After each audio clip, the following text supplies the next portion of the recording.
You ride year-round and you get paid to do that. I mean, that is like a dream job. A dream job.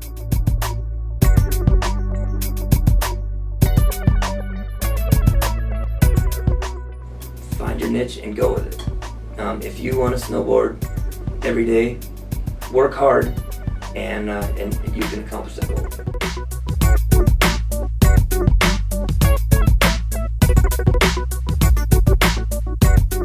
And yeah, you know, I've got a wife and 3 kids. And I snowboard every day.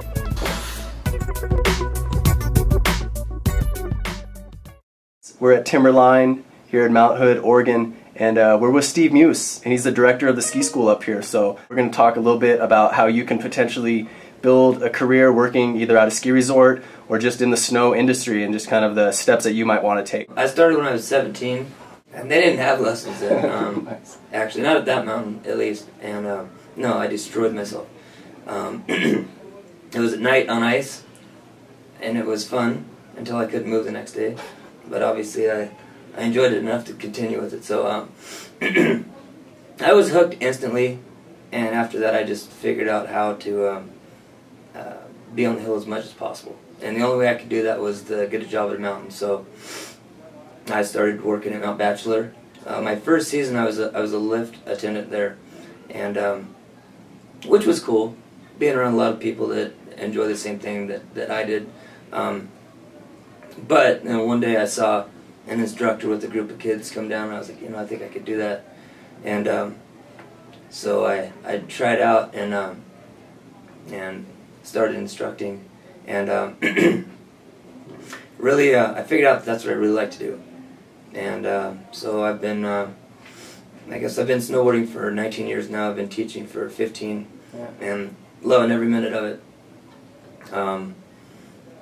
I think you figure out how to get up to do what you want to do, and then from there, I mean, instructing maybe isn't for everybody. There's lots of avenues now. I mean, you can park crew. There's lots of jobs at any given resort, but I wanted to be out on the snow, so that was the most obvious thing for me to do. For sure. What were the things that you did that helped you actually progress in your career to now be a director of a ski school? Yeah, well, the first year I gained so much in my own riding that I was like, wow, this is something I really want to do. And so during that first year, I took my level 1 certification. Now, in order to take your level 1, you have to teach for a certain amount of hours. There are prerequisites before you can take it. And you get certified through AASI, which is the American Association of Snowboard Instructors. And you have to teach a certain amount of hours, and then read your manuals, and then there's a written test, and then you go out on the hill and go over a set of tasks. And the tasks are, at level 1, the things that you should be teaching beginning to intermediate students. My second year I didn't take any exams. I focused in on teaching and writing. And my third year I took my level 2, which level 2 and 3 are way more comprehensive. They're 2 days. You have to take a written test first, and then there's a writing and technical knowledge section. So you have to show that you're a proficient rider and that you can coach.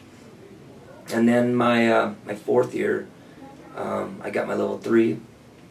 It's more well-rounded, and there was a point where the park became a larger part of the level 2 and the level 3 exam.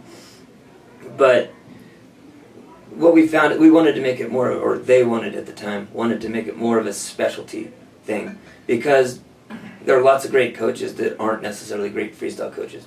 Industry's going that way, and so they came up with freestyle accreditations, which is what I took next. So with the freestyle accreditation, I mean, what sort of tricks do you have to throw down in order to get that level 2? Should be able to get out of the pipe, should be able to throw 360s or 180 with combos, like 180s with grabs, over medium-sized hits, 50-50 boxes and rails, and board slide, some of the easier ones. Should be able to ride, switch.